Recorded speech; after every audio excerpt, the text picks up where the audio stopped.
Next to Mr. John Bitov is Mr. Viktor Mizo, who was on our panel last year at our first annual conference. He has been the Chief Executive Officer of InvestMacedonia since January of 2007. Prior to this position, he co-founded a technology company that specialized in digital file distribution for 3G mobile phones produced in Japan. He also participated in the founding and the management of an internet startup in media and entertainment, and later served as manager and agent to a number of major international artists in the music industry. Mr. Mizo graduated summa cum laude in mechanical engineering at the Rochester Institute of Technology, where he also received his master's degree in mechanical engineering, and he also holds a master's in business administration for the Harvard Business School. Thank you. We'll now have Mr. Mizo come up and give his presentation. Thank you.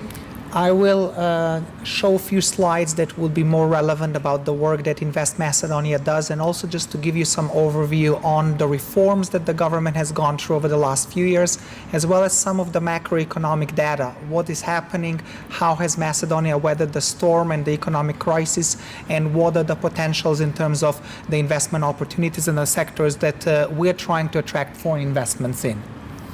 So when we look at the reasons why should one invest in one country, usually many of the countries, and as Mr. Caldwell mentioned in the beginning, there is a competition among countries, especially in countries in Central and Eastern Europe. The new EU members, Poland, Czech Republic, Hungary, Slovakia, have been on the receiving end of quite a lot of investments over the last 10 years. And the major reasons for that were they were looked at low-cost countries, countries where there was skilled workforce, and countries that had the proximity to Western Europe, and a lot of production could be moved there, and companies could become more competitive and more effective. As the labor force has been going up drastically in those countries, and at the same time, a lot of those people have either been employed or started moving to Western European countries, the only other frontier left in Europe, notwithstanding Ukraine because of their political instability, has become the Balkans. And Macedonia more and more is being featured among all these companies as one of the possible investment destinations.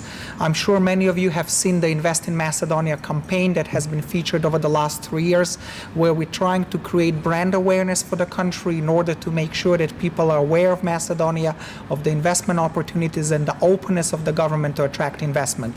So maybe the first 4 pillars that you see here are similar for many other countries in the region, but I think the 5th pillar, the investor-friendly government, is something that certainly differentiates us from our competitors.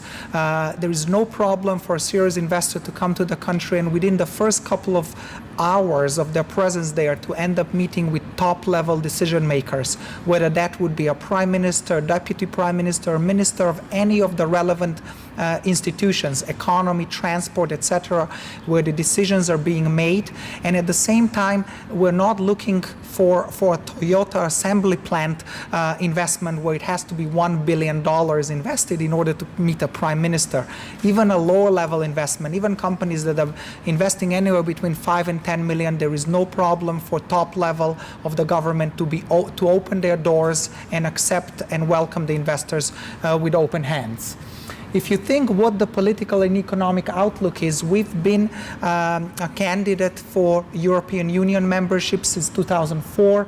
We're the first countries in Southeastern Europe to sign the Stabilization and Association Pact with the European Union in 2001.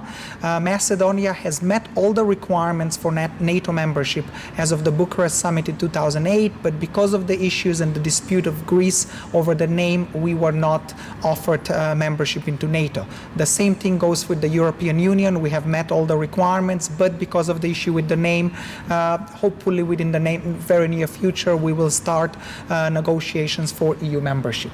If you look at the business climate and many things that John was talking about as far as the business climate and the bureaucracy, the government has gone through a process of regulatory guillotine in terms of cutting the number of processes, regulations, red tape for any type of business activity and doing business in the country, whether it would be opening a company, paying taxes, registering property, or any of these activities have been streamlined And many of these changes that were done were featured very prominently in the World Bank Doing Business report.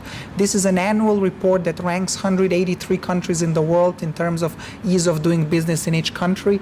In 2008, we were named the 4th best reformer in the world. In 2010, we were named the 3rd best reformer in the world. And if you see how we compare, you can see that Macedonia at the moment is on the 32nd spot in the world in terms of doing business. And we compare very favorably not only to our neighbors which are not yet EU members, but also to EU member countries. Just as an example, number 31 and number 30 and 31 in the world are the Netherlands and France. So we are in a very good company in terms of very well developed countries in Western Europe. We believe that the process and the reforms will continue, and hopefully within the near future of a couple of years, Macedonia will be probably within the 15 best countries in the world in terms of doing business. One other thing that is important for foreign investors is what sort of treatment do foreign companies have. In Macedonia, a foreign entity has the same treatment as a domestic company. So foreign investors are treated as national companies. There is no restrictions at all on repatriation of profits. There is no restriction in terms of somebody stating that you have to have a local joint venture partner. At the same time, there is no restrictions on how many domestic or foreign nationals have to be employed.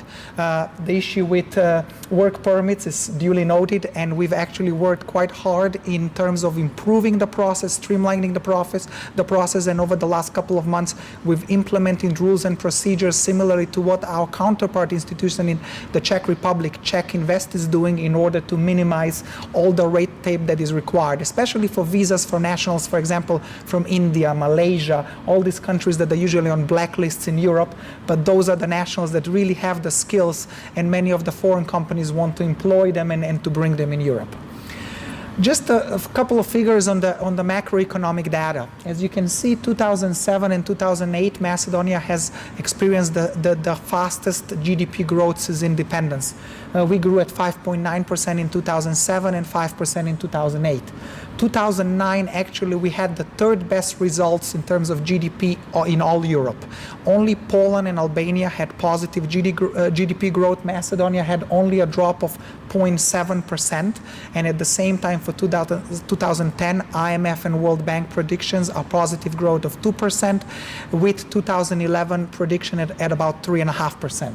If you think how we weathered the storm, as far as inflation goes, we've had steady inflation of below 2% annually for more than 10 years. In terms of our currency, we did not have to go out and reach out to IMF in terms of the major economic stability in the country. We maintained the stability of the currency versus the euro.